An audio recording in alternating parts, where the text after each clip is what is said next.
Hi అండి, అందరికీ నమస్కారం. నేను మీ పవన టెల్స్ బై పవన ఛానల్కి స్వాగతం. మానసవీణ తర్వాయి భాగంలోకి వెళ్ళిపోయే ముందు ఒక చిన్న request, my dear friends, please subscribe చేసుకోండి ఫస్ట్ టైం చూస్తున్న వాళ్ళు ఎవరైనా ఉంటే. అలాగే కథ అంతా వినండి, నచ్చిందంటే లైక్ చేయండి, కామెంట్ చేయండి, షేర్ చేయండి మీ ఫ్రెండ్స్కి, ఫ్యామిలీకి, అందరికీ కూడాను. ఇంకా కథలోకి వెళ్ళిపోతే రమ్య కూతురికి చమురు పట్టించి మద్దన మాలిష్ చేసిన తర్వాత తీసుకెళ్ళి పక్కన పడుకోబెడుతూ ఆ పనమ్మే అంటుంది, అమ్మ మన పద్మజమ్మకి అతడికి ఏదో సంబంధం ఉందని, వయసు చెట్టుది, నిప్పులాంటి మనుషుల్ని నిమిషంలో నీచంలోకి లాగుతుంది వయసు. కాళ్ళపారాన్ని ఆరకముందే పసుపు కుంకాలని దూరం చేసేసాడు భగవంతుడు. తన కళ్ళ ముందే తన ఈడువాళ్ళు పిల్లల్ని కంటూ హాయిగా కాపురాలు చేస్తుంటే ఏ ఆడది ఊరుకుంటుంది?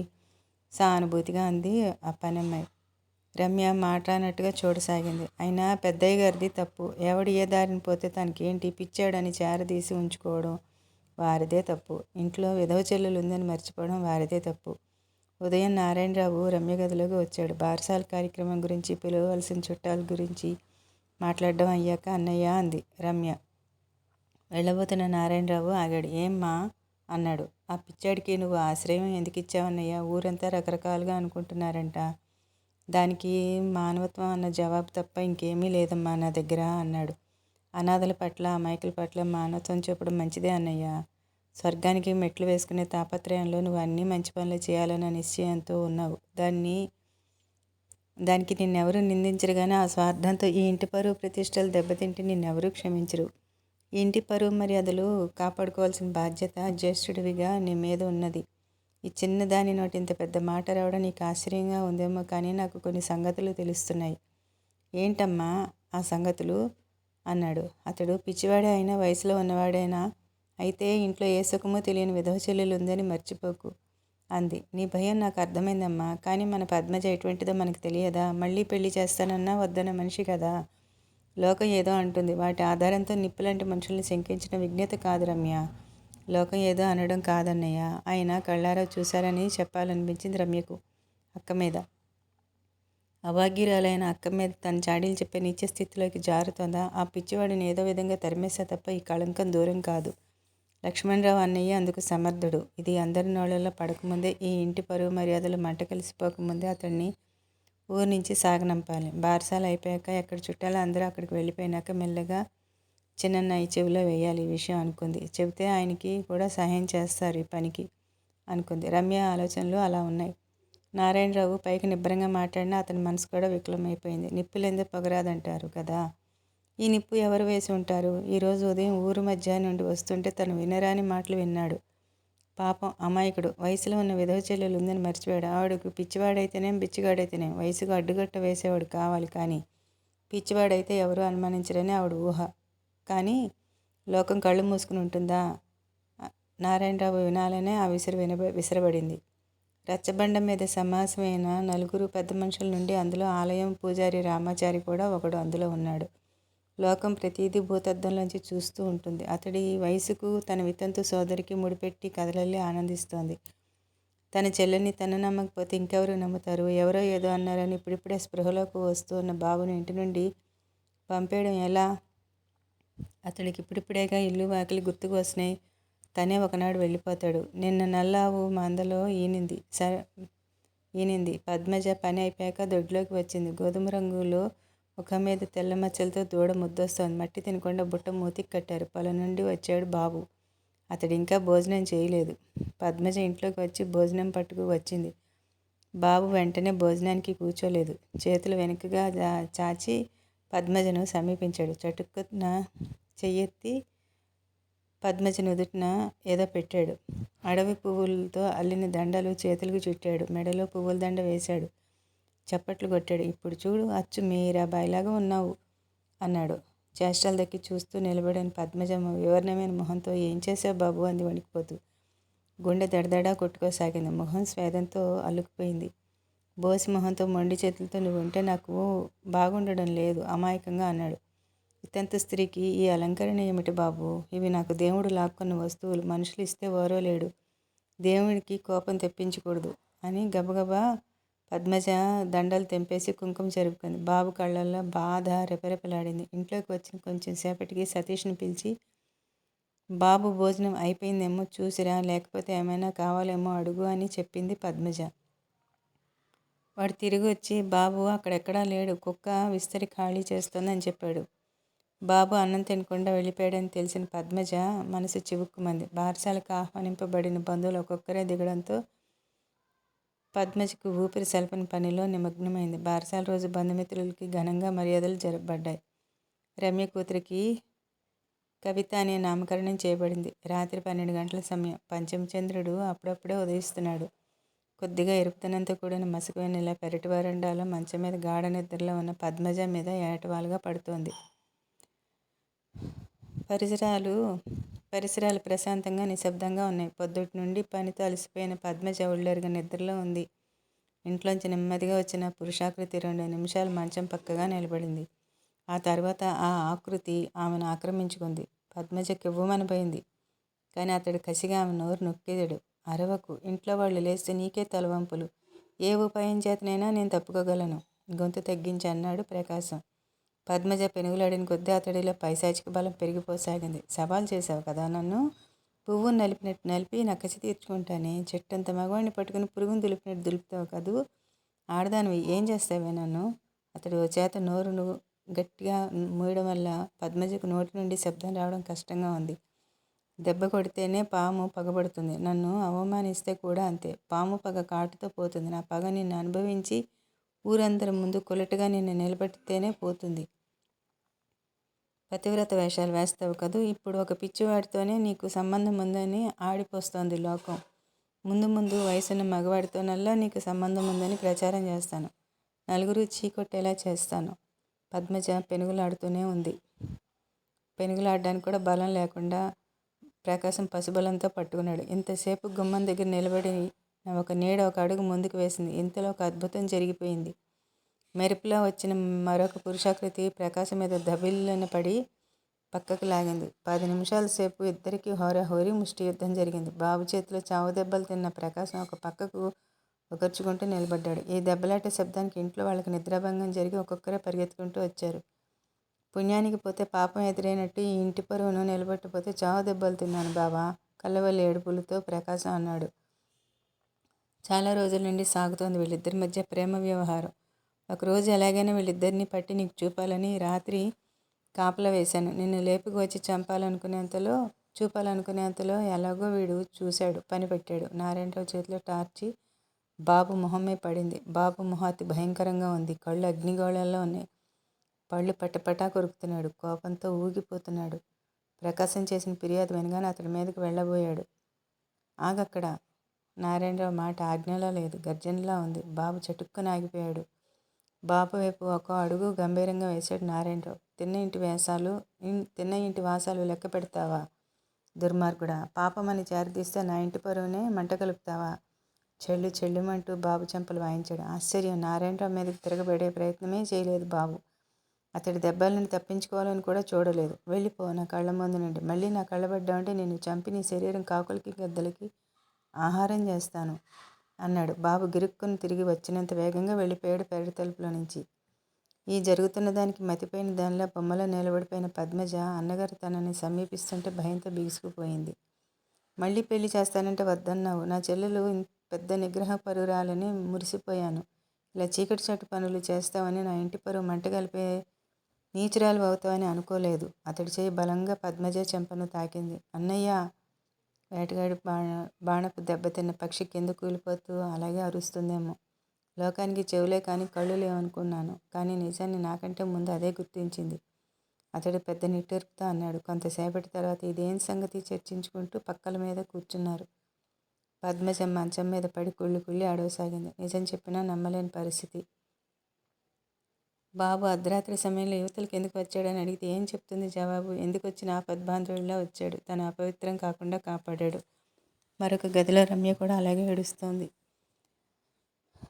ఈ అర్ధరాత్రి జరిగిన దానికంతా ప్రత్యక్ష సాక్షి ఆమె. ప్రకాశం నిద్ర పట్టిన వాడేలా పక్క మంచం మీద దొల్లడం, లేచి పిల్లిలో అడుగులు వేస్తూ గది నుండి బయటికి వెళ్ళడం రమ్యకు అనుమానం కలిగింది. అతడిని నీడలా అనుసరించింది. అంతా చూసింది. తోబుట్టు నిర్దోషిత్వానికి సాక్షి తాను. తన సాక్ష్యం ఇవ్వలేదు. ప్రపంచానికి అక్క నిర్దోషిత్వం చాటాలంటే తన భర్త ఎంత నీచుడో కూడా ప్రపంచానికి చాటాలి. తన భర్తను తానే నీచుడిగా నిరూపించింది. తన సంసారాన్ని నవ్వుల పాలు చేసుకోగలదా ఏ ఆడదైనా? తన భర్త నిజస్వరూపం ఇవాళే తెలిసింది. కానీ తెలిసినట్టు అతడి ముందు తనెప్పుడూ బయటపడలేదు. గరళం లాంటి ఈ నిజాన్ని తనలోనే దాచుకోవాలి. తమది అనురాగ దాంపత్యమని ప్రపంచం నమ్మాలి. తన భర్త ఉత్తముడని తను నమ్మినట్టే నటించాలి. అలా నటిస్తున్నంత వరకు ప్రకాశం తన నిజ స్వరూపం మరుగుపరుచుకుంటూనే ఉంటాడు. ఈ మోసంలోనే తన జీవితం వెళ్ళిపోవాలి. ఒకరోజు పద్మజ అన్న మాటలు రమ్య చెవిలో ప్రతిధ్వనించసాగాయి. జవాబు నీకు తెలిసిన రోజు నిన్ను చూసి నేనే కాదు, ప్రపంచమంతా జాలి పడుతుంది. ఆ సంఘటన జరిగిన తర్వాత పద్మజకు ఒంటిమీద స్పృహ లేకుండా జ్వరం వచ్చేసింది. కానీ ఇంట్లో రమ్య తప్ప ఎవరూ ఆమెను ఆదరంగా పలకరించిన పాపాన్ని పోలేదు. ఆ జ్వరం ఎక్కువై ఆ పాపిష్టి జీవితం ముగిసిపోకూడదా? అలాంటి వాళ్ళు బతికి చేసేదేమిటి అన్నట్లున్నాయి వాళ్ళ ధోరణులు. నారాయణరావు ఏవో మందులు వాడుతున్నాడు కానీ అతడి చేతల్లో స్పష్టంగా విరక్తి గోచరిస్తోంది. సాయంత్రం కొద్దిగా జ్వరం తగ్గింది. పక్కనే కూర్చున్న రమ్య అక్క అని పిలిచింది ఆర్ద్రంగా. క్రితం రోజు జరిగిందంతా గుర్తుకు వచ్చి పద్మజ కళ్ళ నిండా నీళ్లు నిండాయి. రమ్య ఆప్యాయంగా పద్మజ ఒళ్ళు తడుముతూ చెమట ఒత్తుతూ కూర్చుంది. కొంచెం సేపటికి లక్ష్మణన్నయ్య బాబుని చంపించే ప్రయత్నంలో ఉన్నాడక్క. అతడు బతికి ఉంటే ఈ కథ ఇక్కడితో ఆగిపోదట. ఈ ఇంటి పరువు మంట కలిపినవాడు బతకకూడదట అని చెప్పింది. అయ్యో భగవంతుడా ఘోషిస్తున్నట్లు అంది పద్మజ. బాబు ఏ పాపం ఎరుగని అమాయకుడమ్మా. ఒక నిర్దోషిని చంపించి బ్రహ్మహత్య పాతకం కట్టుకుంటాడా అన్నయ్య? ఇవాళ ఉదయం బాబు మన ఇంటి ముందర నుండి 2 సార్లు వెళ్ళాడు. ఇవాళ రాత్రి అతన్ని పైలోకానికి పంపే ఏర్పాట్లు చేస్తున్నాడు చిన్నన్నయ్య అంది. ఎలా అతడిని రక్షించడం? పద్మజ కుళ్ళి ఏడవసాగింది. నేను చేయగలిగిన ప్రయత్నం నేను చేశానక్క. మన రామానికి డబ్బులు ఇస్తానని చెప్పాను. బాబుని ఊరి నుండి దాటించి వస్తే. కానీ రామానికి మధ్యాహ్నం నుండి ఎక్కడ గాలించినా అతడు కనిపించలేదట. అతడిని రాత్రి చంపిన కాలువలో పారేసి అడిగే దిక్కు కూడా లేదు. ఎక్కడి వాడో ఇక్కడ చావు రాసి పెట్టి ఉన్నట్టుంది. తమ ఇంట్లో చెప్పుకునే గాథ ఒకటి చప్పున గుర్తుకు వచ్చింది పద్మజకు. తన తాతగారి మేనత్త ఒక ఆమె ఉండేదట. రజస్వలు కాకముందే భర్త చచ్చిపోయాడు. ఆమె 20 ఏళ్ల వయసులో ఆమె గర్భవతి అని తెలుసుకున్న అన్నదమ్ములు ఆమెను గదిలో వేసి కొట్టి క్రూరంగా చంపి గోతంలో వేసి కట్టి కాలువలో పారేశారట. 2-3 రోజులు ఆమె ప్రియుడికి కూడా అదే గతి పట్టించారట. పిల్ల అప్పటి నుండి ఏడుస్తుంటే చెవిలో దూరడం లేదా రమ్య? అవతల నుండి శంకరమ్మ కేకేసింది. పాపి చిరాయువు అని ఊరికే అన్నారా? ఇలాంటి మనుషులు అంత తొందరగా చేస్తారా? ఏమిటేమిటో చదవసాగింది సణుగుడు. మధ్యరాత్రి దాటుతూ అంటే పద్మజకు మళ్ళీ జ్వరం వచ్చేసింది. బాబుని చంపి కాలువలో పారేశారన్న వార్త ఏ క్షణంలో వినాల్సి వస్తుందోనని భయంతో పిచ్చి పిచ్చిగా కలవరసాగింది. కానీ మరో రోజు ఎవరు ఊహించని అద్భుతం జరిగిపోయింది. బాబును వాళ్ళు మనుషులు వచ్చి తీసుకెళ్ళిపోయారు. బాబు ఒక శ్రీమంతుడి కొడుకని 2 నెలల క్రితం ఎవరో దుండగులు తల మీద బాదిపోతే హాస్పిటల్లో చేర్చారని, మతిస్థిమితం లేక అక్కడి నుండి పారిపోయాడని, అప్పటి నుండి అతడి కోసం తిరగని ఊరు లేదని చెప్పారు వాళ్ళు. ఈ సమాచారం అంతా గాలి తోడైన అగ్నిలా ఊరంతా క్షణంలో పాకిపోయింది. అదే రోజున మరో సంఘటన కూడా జరిగింది. సీనయ్య హత్య కేసులో అనుమానితులైన రాజయ్యను అతని స్నేహితుడిని అరెస్ట్ చేసి పోలీసులు తీసుకెళ్ళిపోయారు. బాబు వెళ్ళిపోవడానికి వీళ్ళ అరెస్టుకు సంబంధం కలుపుతూ రకరకాల కథలు ఊహాగానాలు చేయసాగారు జనం. అప్పుడప్పుడే స్పృహలోకి వస్తున్న పద్మజ చెవికి అమృతంలో సోకింది. బాబును వాళ్ళు వచ్చి తీసుకెళ్లారన్నమాట. కానీ అప్పుడే ఆమె హృదయంలో సన్నని వేదన ప్రారంభమైంది. బాబు ఇంకెక్కడ కనబడతాడు? తన కళ్ళలోకి అర్ధభావంతో విహ్వలంగా చూసే బాబు ఇక ఎందుకు కనబడతాడు? తన పిచ్చి చేష్టలతో అమాయకంగా ఆ రోజు తన మెడలో పువ్వుల దండ వేసి తనను కలవరపాటుకు విచిత్రమైన ఊహలకు గురి చేసిన బాబు పద్మజ తలగడలో మొహం దాచుకుంది. వారం 10 రోజులైనా పద్మజ నీరసం చేత పక్క వదలలేకపోయింది. ఇంకా ఎన్నాళ్ళు పక్క మీద పవళించాలనుకుంటోందో. ఇక్కడ వండి వార్చి పెట్టడానికి వట్టి మనుషులు ఎవరూ లేరు. విరహం కాబోలు పిచ్చి వెధవ ఇక్కడి నుండి వెళ్ళిపోయాడని శంకరమ్మ ఈ ధోరణిలో సాధిస్తూ ఉంటుంది. వదినగారుల ఆడిపోతలు తిట్టడాలు సూటిగానే ప్రారంభమయ్యాయి. చేయని తప్పు అంటగట్టబడుతున్న పద్మజ శాంతంగా భరించసాగింది. ఒకరోజు తెల్లవారుజామునే లేచి బిందె తీసుకుని కాలువకు వెళ్ళింది.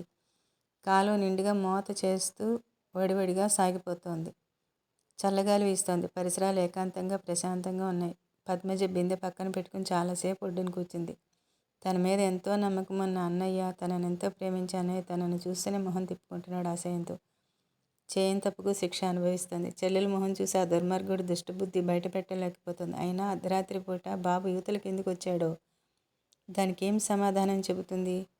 బాబు, నువ్వు ఈ ఊరు ఎందుకు వచ్చావు, ఎందుకు వెళ్ళిపోయావో, నా జీవితం నిందల పాలు చేసావు కదూ. ఆపుకోలేని దుఃఖంతో బోరుని ఏడవసాగింది పద్మజ. నిండుగా సాగిపోతోంది కాలువ. ఒక క్షణం విపరీతమైన కోరిక కలిగింది పద్మజలో. ఇందులో దూకితే ఆ తర్వాత బాధపడడానికి ఇంకేం ఉండదు కదా. తనను కళంకినిగా అందరూ చూస్తుంటే కంపరంగా ఎంతకాలం బతికి ఏడవగలదు? బతికి ఉండి తను బావుకునే సుఖమేంటి? ఆత్మహత్య మహాపాతకం. చెవిలో ఎవరో అరిచినట్టుగా అయ్యింది. చచ్చి దయ్యంగా మారితే వీళ్ళకి వాళ్ళకి పట్టి ఎన్ని దెబ్బలు తిట్లు తినాలి? చచ్చి ఏం సాధిస్తుంది? చస్తే మాత్రం ఈ కళంకం మాసిపోతుందా? పద్మజ కాలువలో మునిగి బిందె నింపుకొని బయలుదేరింది. ఒంట్లో నీరసం ఇంకా తగ్గలేదు. ఏ క్షణాన బిందె కిందికి వేస్తుందో అని అన్నట్టుగా నడుస్తోంది. పాకిట్లో దంతావధానం చేస్తున్న నారాయణరావు గబగబా ఇంట్లోకి వచ్చాడు. ఈ రోజు నుండి పద్మజ చేత వంట చేయించకండి. తెలిసి దాని చేతి వంట నేను తినలేను అన్నాడు భార్యతో. చంటిదానితో మడి నాకు కుదురుతుందా? పద్మజ లేకపోతే ఏం చేసేదానివి? ఈ సంభాషణ అంతా విన్న పద్మజ బిందె వంటిట్లో దింపి తన గదిలోకి వచ్చి తలుపు వేసుకుంది. కుళ్ళి ఏడవసాగింది. రోజులు గడిచిపోతున్నాయి. పద్మజ ఒక్క పని చేయడం లేదు. వేళకి తిండి, స్నానం మానేసింది. రమ్య తప్ప తిండి విషయంలో పరామర్శించే వాళ్ళు ఎవరూ లేరు. ఒకరోజు ఇంటికి ఎవరో బంధువులు వచ్చారు. అన్నయ్య హాల్లోకి నిన్నోసారి వచ్చి పొమ్మన్నాడక్క అంటూ రమ్య వచ్చి పిలిచింది. ఎందుకు? ఏమో. అలాగే లేచి రాబోతున్న పద్మజను కొంచెం ఆగమని కొంచెం తల సరి చేసుకో అక్క అంది. నాకెందుకమ్మా అలంకారం? ఇలా నిన్ను చూసి వాళ్ళు ఏమనుకుంటారు అంది. పద్మజ పైపైన దూకుని కొంగు నిండుగా కప్పుకొని హాల్లోకి వచ్చింది. ఎవరో ఇద్దరు మగవాళ్ళు కుర్చీలలో కూర్చుని ఉన్నారు. ఈమె పద్మజ, నా చెల్లెలు. నారాయణరావు ఆ పెద్ద మనుషులు పరిచయం చేస్తుంటే ఈ అపరిచితులకు తనని ఎందుకు పరిచయం చేస్తున్నాడా అన్నట్లుగా తలెత్తి ఆశ్చర్యంగా చూడసాగింది పద్మజ. కుర్చీల్లో కూర్చున్న ఒక అతను 45 సంవత్సరాలలో ఉంటాడు. గొంతు సవరించుకుని దాచుకోవాల్సిందేమీ లేదు. నాకు 4 పిల్లలు. పెద్ద పిల్లకి 13వ ఏడు ప్రవేశించింది. ఆఖరి పిల్లాడు 2 ఏళ్ల వయసులో ఉంటాడు. నాకు భార్య అవసరం కంటే వాళ్లకు తల్లి అవసరం ఎక్కువ. అందుకే మళ్ళీ పెళ్లి చేసుకోవడం. నాకు నెల జీతం వస్తుంది. పెద్దగా ఆర్థిక ఇబ్బందులు ఏమీ లేవు నాకు. అలాగా అప్పులు కూడా ఏమీ లేవు. మీ చెల్లెలకి నా స్థితిగతులన్నీ తెలిపి ఆమె అంగీకారం తీసుకుంటే మంచిది. తర్వాత ఆమె బాధపడే అవసరం కలగకూడదు అన్నాడు గంభీరంగా. ఎవరో తుపాకీ గురి చూసి గుండెకు గురిపెట్టినట్టుగా పద్మజ స్తంభించిపోయింది. నారాయణరావు చిరునవ్వు పెదవులు కతికించుకుని, వింటున్నావు కదా పద్మజ, ఈయన భార్య 4వ పురిట్లో పోయిందిట. హైదరాబాద్లో స్టేట్ బ్యాంకులో ఉద్యోగం. నేను వివాహం చేసుకోవడానికి ఎంతో సహృదయంతో ముందుకు వచ్చారు. దురదృష్టాన్ని మొదటి రాత చెరిపేసిన అదృష్టదేవత రెండోసారి నీకు సుఖజీవితం రాస్తోంది అన్నాడు. పద్మజ నోరు విప్పకుండా చైతన్యం కోల్పోయిన దానిలాగా కళ్ళప్పగించి చూడసాగింది.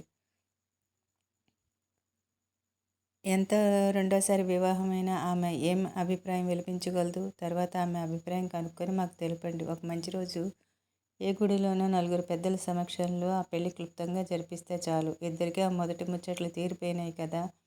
రెండో పెద్ద మనిషి సలహా ఇచ్చాడు. మంచిది, అలాగే కానివ్వండి. లోపలికి వెళ్ళి పద్మజ అన్నాడు. పద్మజ గదిలోకి వచ్చి పక్క మీద పడి కొంగు మొహం మీద కప్పుకొని కుళ్ళి ఏడవసాగింది. రమ్య తలుపులు దగ్గర వేసి వచ్చి అక్క అని పిలుస్తూ పద్మజ మొహం మీద కొంగు లాగుతూ పిలిచింది. ఇలా అందరూ నిన్ను అసహించుకొని చేదరించుకునే జీవితం కంటే ఒకరికి ఇల్లాలే ఒక ఇంటి దానివే వెళ్ళిపోవడం బాగుండదా? అతడిని వయసు తలుచుకుంటే బాధ వేస్తోంది. కానీ వయసు ఉన్నవాళ్ళు, మొదటి పెళ్లి వాళ్ళు నిన్ను చేసుకుంటామని ముందుకు ఎవరు వస్తారు చెప్పు? సహృదయులు ఎవరున్నారు చెప్పు? అన్నయ్య అడిగితే ఒప్పుకో. కానీ నారాయణరావు మాట వరుసకు కూడా పద్మజ అభిప్రాయం అడగలేదు. 15 రోజుల్లో మంచి రోజు ఉందని తమ ఊళ్ళో ఆలయంలో పెళ్లి జరిపిస్తామని వాళ్ళకు ఉత్తరం రాశాడు. ఈ సంగతి విన్న పద్మజ కళ్ళు కన్నీటి కడలిగా మారిపోయినాయి. మళ్ళీ పెళ్లికి శుభదినం నిర్ణయించడం కంటే ఒక్క మాట కూడా తనని అడగని అన్నయ్య కఠినత్వమే ఆమెను ఎక్కువగా బాధించింది. అన్నయ్య, నాకింత విషయం తెచ్చిపెట్టన్నయ్య, తిని హాయిగా చస్తాను. వెక్కి వెక్కి ఏడుస్తోంది పద్మజ. ఎందుకు? అడిగాడు కటువుగా నారాయణరావు. ఈ పెళ్లి కంటే చావే నయం. చీకటి తప్పులు చేసి కళంకినిగా బతకడం కంటే పెళ్లి చేసుకుని వెళ్ళిపోవడం బాగుండదా? రెండో పెళ్ళని లోకం 1-2 రోజులు విడ్డూరంగా చెప్పుకున్న తర్వాత అంతా మర్చిపోతారు. నేను చచ్చిపోయినా అంతే కదా అన్నయ్య. దేవుడిచ్చిన జీవితం ఎటువంటిదైనా ముగింపు ఆయనకు వదిలేక తప్పదు. మధ్యలో ఈ జీవితం నాకు అక్కర్లేదని చెప్పడానికి నీకేమీ అధికారం లేదు. ఆత్మహత్య పాపాలన్నిట్లో పెద్ద పాపం అన్నాడు. నువ్వు అనుకునే పాపం ఏది నేను చేయలేదన్నయ్యా. పద్మజ కన్నీటి మొహాన్ని అరిచేతుల్లో దాచుకుంది. కళ్ళారా చూసిన దాన్ని కూడా కాదంటే నమ్మే మూర్ఖులెవరు? నారాయణరావు చీత్కారంగా అనేసి బయటకు వెళ్ళిపోయాడు. ఉదయం 10 గంటలు అవుతోంది. కాలువకు వెళ్ళిన పద్మజ ఇంకా ఇంటికి రాలేదు.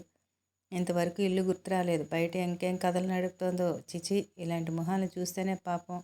శంకరమ్మ ఎంతోసేపటి నుండి సణుగుతోంది. మరో గంట గడిచింది.